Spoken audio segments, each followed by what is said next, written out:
बिस्मिल्लाहिर्रहमानिर्रहीम। अस्सलाम वालेकुम। आप देख रहे हैं अलिफ न्यूज़ और मैं हूं आपके साथ माजिद अली। शामिल करते हैं आज की हेडलाइंस। अरशद शरीफ की मौत पर झूठा बयानिया बनाकर लोगों को गुमराह किया गया। लफ्ज न्यूट्रल को गाली बना दिया गया। DGISPR की DGISI lieutenant general Nadeem Ahmed Anjum के हमरा अहम प्रेस कॉन्फ्रेंस। कश्मीरी आज भारतीय कब्जे के खिलाफ योम स्याह मना रहे हैं। पाकिस्तान की जासूसी के लिए भारत का हंगामी तौर पर ड्रोन खरीदने का फैसला। रूस का जोहरी मशकों के दौरान खतरनाक बैलिस्टिक मिसाइल तजर्बा। PTI लॉन्ग मार्च, फौज को तलब करने का फैसला। अमेरिकी सदर जो बाइडन और बरतानवी वजीर आजम का यूक्रेन की हमायत और चीन का मुकाबला करने पर इत्तेफाक। यूक्रेन की इटली से फजाई दफाई सिस्टम की फराहमी की दरख्वास्त। पाकिस्तान और दुनिया भर की खबरों से बाखबर रहने के लिए अलिफ न्यूज को सब्सक्राइब कर लें। हेडलाइंस आपने जानी, अब बढ़ते हैं खबरों की तफसीलात की तरफ। DGISPR ने DGISI lieutenant general Nadeem Ahmed Anjum के हमरा अहम प्रेस कॉन्फ्रेंस करते हुए कहा है कि प्रेस कॉन्फ्रेंस का मकसद अरशद शरीफ की वफात और इससे जुड़े हालात व वाक़यात से मुतल्लिक है। अरशद शरीफ पाकिस्तान की सहाफ़त का आइकॉन थे। वो एक फ़ौजी के बेटे, एक शहीद के भाई थे। दुख तकलीफ़ की इस घड़ी में हम सब उनके लवाहिकीन के साथ बराबर के शरीक हैं। उन्होंने कहा कि अफसोसनाक वाक़े ने पूरी कौम को रंजो गम में मुब्तला कर दिया। अरशद शरीफ की मौत के बाद लोगों ने रुख फौज की तरफ मोड़ना शुरू कर दिया। इससे कौन फ़ायदा उठा रहा है ये देखना बहुत ज़रूरी है। तमाम किरदारों को सामने लाकर हक़ाइक़ कौम के सामने रखना चाहिए। हतमी रिपोर्ट सामने आने तक किसी पर इल्ज़ाम तराशी किसी सूरत मुनासिब न होगी।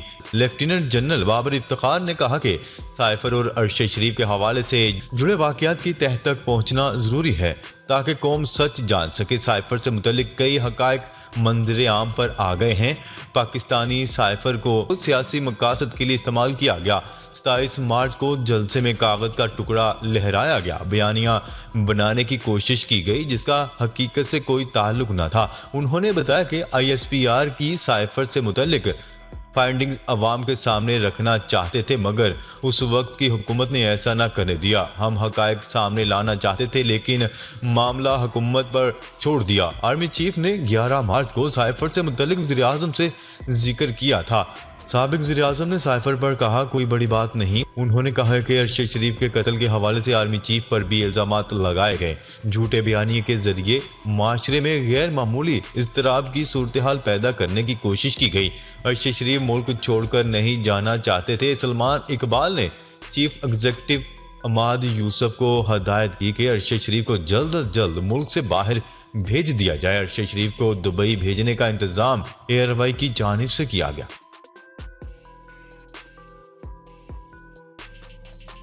खबर के अगले हिस्से में बात करते हैं। दुनिया भर में मुकीम कश्मीरी आज जम्मू कश्मीर पर भारत के कब्जे के खिलाफ योम स्याह मना रहे हैं और दुनिया को पैगाम देंगे कि वो जम्मू कश्मीर पर भारत के गैर कानूनी कब्जे को कबूल नहीं करेंगे। पाकिस्तान में भी मुख्तलिफ तकरीबात का इनकाद होगा।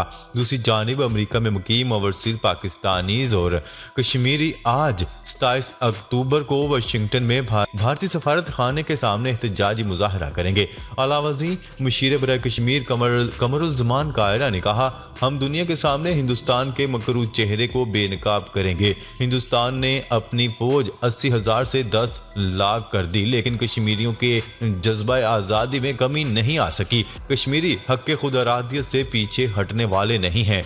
चेयरमैन सेनेट सादक संजरवानी ने कहा कि भारत ने 75 बरस कबल मकबूजा कश्मीर में गैर कानूनी मुदाखलत के जरिए नाजायज कब्जा किया। भारत की जुल्मो बर्बरियत से भारत का मकरूज चेहरा दुनिया में आया हुआ।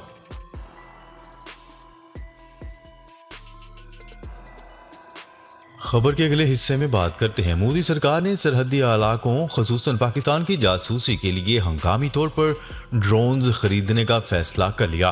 खबरसां इदारे की रिपोर्ट के मुताबिक भारतीय फौजी ज़राए ने इस बात की तस्दीक की है कि हुकूमत की जानिब से दफाई फौज को दिए गए फास्ट ट्रैक के अख्तियारात के तहत 750 ड्रोन्स खरीदने के लिए टेंडर जारी किए गए हैं। भारतीय मीडिया का कहना है कि हंगामी तौर पर ड्रोन खरीदने का मकसद स्पेशल फोर्सेस की कुव्वत मजीद मजबूत करने की कोशिश है। भारतीय फौज की जानिब से 750 ड्रोन हंगामी तौर पर खरीदने के लिए चंद रोज कबल ही टेंडर जारी किए गए हैं। इन ड्रोन को भारतीय फौज के पैराशूट बटालियन के हवाले किया जाएगा। भारतीय फौजी ज़राए का कहना है कि जिस ड्रोन की खरीदारी का फैसला किया गया है, ये हर तरह के हालात में काम करने और अपने हदफ को तलाश करने की सलाहियत रखते हैं।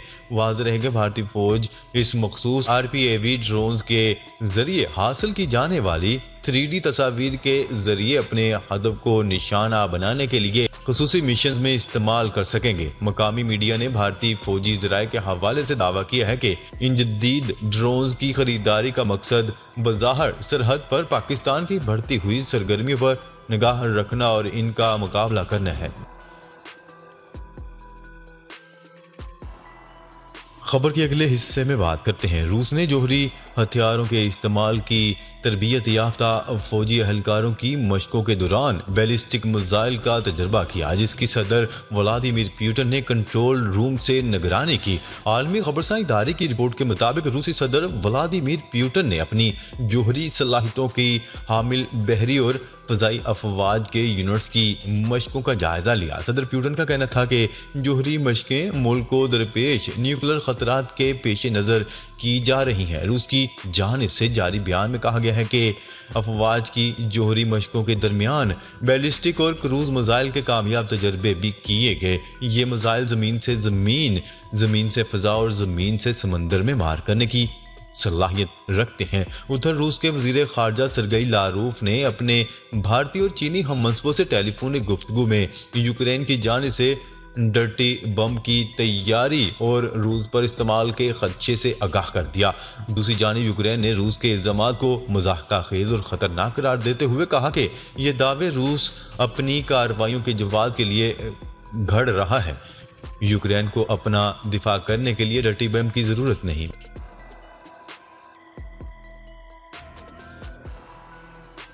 खबर के अगले हिस्से में बात करते हैं। पाकिस्तान तहरीक इंसाफ के लॉन्ग मार्च को रोकने के लिए हुकूमत ने तैयारियां कर ली।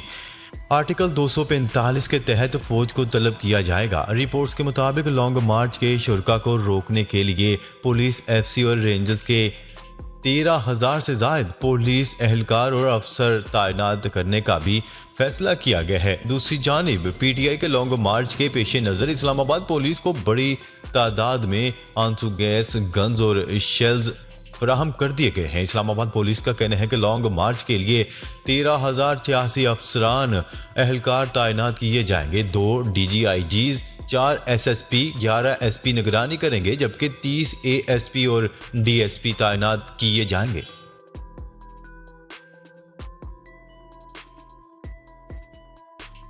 खबर के अगले हिस्से में बात करते हैं। अमेरिकी सदर जो बाइडन बरतानिया के नए वज़ीर-ए-आज़म ऋषि सुनक ने टेलीफोनिक गुफ्तगू में यूक्रेन की हमायत जारी रखने और चीन का मुकाबला मिलकर करने पर इत्तेफाक किया। गैर मुल्की मीडिया की रिपोर्ट के मुताबिक अमेरिकी सदर जो बाइडन और नौमुंतखब बरतानवी वज़ीर-ए-आज़म के दरमियान टेलीफोनिक रब्ता हुआ। व्हाइट हाउस के मुताबिक दोनों रहनुमाओं ने अमेरिका और बरतानिया के दरमियान मौजूद खुसूसी ताल्लुकात की भी तौसीक की और बताया कि आलमी सलामती और खुशहाली को आगे बढ़ाने के लिए मिलकर काम करेंगे। बयान के मुताबिक दोनों रहनुमाओं ने यूक्रेन की हमायत करने और रूस को इसकी जारहियत के लिए जवाबदेह ठहराने के लिए मिलकर काम करने की अहमियत पर इत्तेफाक किया। जो बाइडन और ऋषि सुनक ने चीन की तरफ से दरपेश चैलेंजेस से निपटने पर भी इत्तेफाक किया, जिसे अब वाशिंगटन आलमी सतह पर अपने बड़े जुगराफियाई, सियासी और इक्तिसादी हरीफ के तौर पर देखता है। 10 डाउनिंग स्ट्रीट ने इससे कबल टेलीफोनिक राब्ते से मुतल्लिक बयान जारी किया था, जिसमें कहा गया कि दोनों रहनुमाओं ने दो तरफा ताउन पर तबादला ख्याल किया, खासतौर पर हिंद बहरुल जैसे खित्तों और इसके साथ शुमाली आयरलैंड के मुतनाज़िया मसाइल पर भी बातचीत की गई।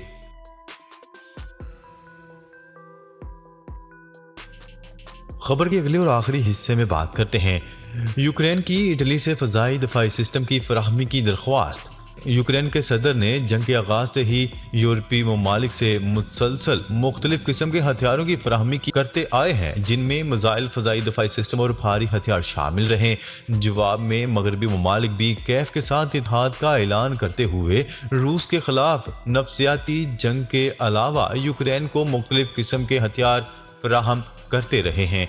फारसी खबरसां एजेंसी की रिपोर्ट के मुताबिक यूक्रेन के सदर ज़ेलेंस्की ने एक इंटरव्यू में इटली से हथियारों की फराहमी की दरख्वास्त के बारे में एक सवाल के जवाब में कहा कि इन्हें फ़ज़ाई दफाई सिस्टम की ज़रूरत है।